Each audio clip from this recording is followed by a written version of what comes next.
रात के 2 बजे थे। श्यामनगर की गलियां सुनसान थीं। एक हल्की सी हवा चल रही थी जो पेड़ों की शाखाओं को हिला रही थी।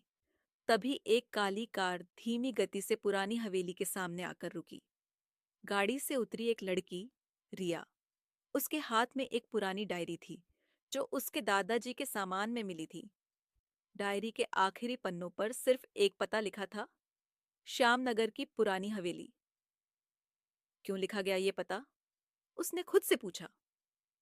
वो हवेली के भीतर दाखिल हुई। दरवाजा जोर से चिरचिराया और अपने आप खुल गया। कमरे में अंधेरा था, लेकिन टॉर्च की रोशनी में दीवारों पर अजीब निशान दिखाई दे रहे थे, जैसे किसी ने नाखूनों से खरोंचें डाली हों। अचानक एक दरवाजा अपने आप खुला। धड़कनें तेज, कदम धीमे। उसने हिम्मत करके अंदर झांका। वहां सिर्फ एक पुराना आईना था, लेकिन जैसे ही उसने उसमें देखा, उसके पीछे एक परछाई थी। वो पीछे मुड़ी।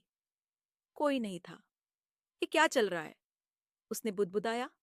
तभी आईने के पास रखे गुलदान से एक पुर्जा नीचे गिरा। पुर्जे पर लिखा था, तुम्हारे दादा ने जो छुपाया, अब वही तुम्हें ढूंढना होगा। वक्त कम है। रिया घबरा गई, लेकिन वापस मुड़ने का अब सवाल नहीं था। वो हवेली के तहखाने की ओर बढ़ी।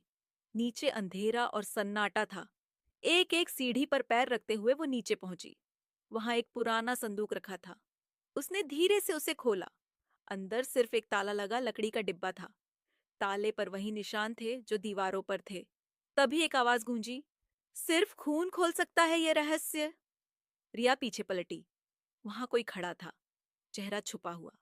तुम कौन हो? उसने कांपती आवाज में पूछा। वो अजनबी बोला, तुम्हारा अतीत, तुम्हारा सच। अचानक बिजली कौंधी। आईने में रिया का चेहरा दिखा, लेकिन उसके पीछे दादाजी खड़े थे। रिया चीखी, लेकिन फिर सब शांत हो गया। अगली सुबह हवेली खाली मिली। बस वही डायरी और एक नया वाक्य लिखा हुआ। कहानी अब शुरू हुई है। अंत